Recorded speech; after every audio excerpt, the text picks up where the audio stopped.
বিদ্যুতের মূল্য না বাড়ানোর সিদ্ধান্ত নিয়েছে অন্তর্বর্তী সরকার।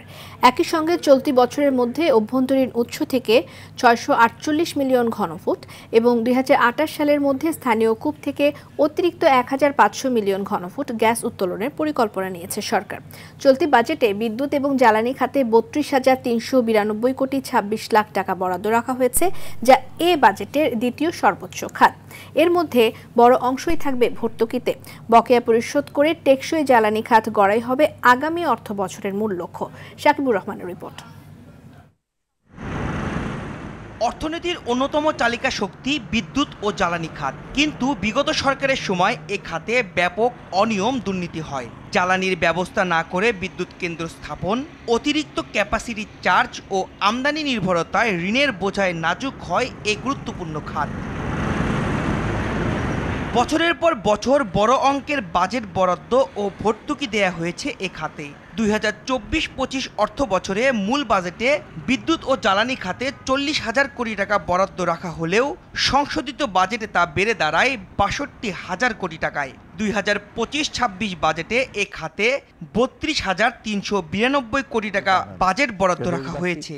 বিদ্যুৎ খাতে স্বচ্ছতা ও জবাবদিহিতা নিশ্চিত করার লক্ষ্যে আগামী অর্থ বছর ঋণের অর্থ পরিশোধ করে টেকসই বিদ্যুৎ ও জ্বালানি খাত করতে চায় অন্তর্বর্তী সরকার, যার লক্ষ্যে এবছরের মধ্যে অভ্যন্তরীণ উৎস থেকে ৬৪৮ মিলিয়ন ঘনফুট গ্যাস সরবরাহ ও ২০২৮ সালের মধ্যে স্থানীয় কূপ থেকে ১৫০০ মিলিয়ন ঘনফুট গ্যাস উত্তোলনের পরিকল্পনা নিয়েছে অন্তর্বর্তী সরকার।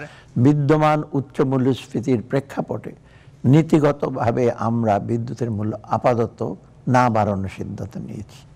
বিদ্যুৎ খাতে প্রদত্ত ভর্তুকির পরিমাণ ক্রমান্বয়ে হ্রাস করার লক্ষ্যে বিদ্যুৎ উৎপাদনের সার্বিক ব্যয় ১০% কমানোর পরিকল্পনা হাতে নেওয়া হয়েছে। ২০৪০ সালের মধ্যে দেশের মোট বিদ্যুৎ শতকরা ৩০% নবায়নযোগ্য থেকে নেয়ার সিদ্ধান্ত ছাড়াও ২০২৮ সালের মধ্যে ৩,৪০০ মেগাওয়াট বিদ্যুৎ পরিচ্ছন্ন উৎস থেকে উৎপাদনের লক্ষ্যমাত্রা গ্রহণ করা হয়েছে।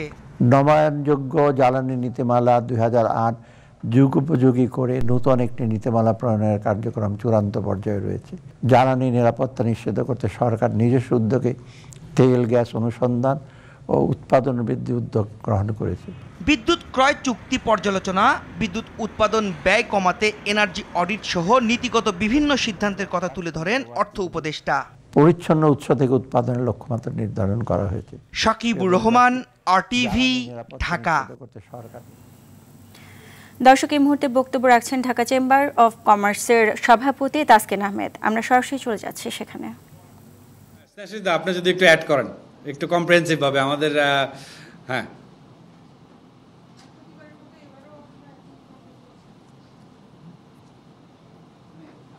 হ্যাঁ হ্যাঁ দেন না, একসাথেই তো আমরা সবাই ঢাকা চেম্বার।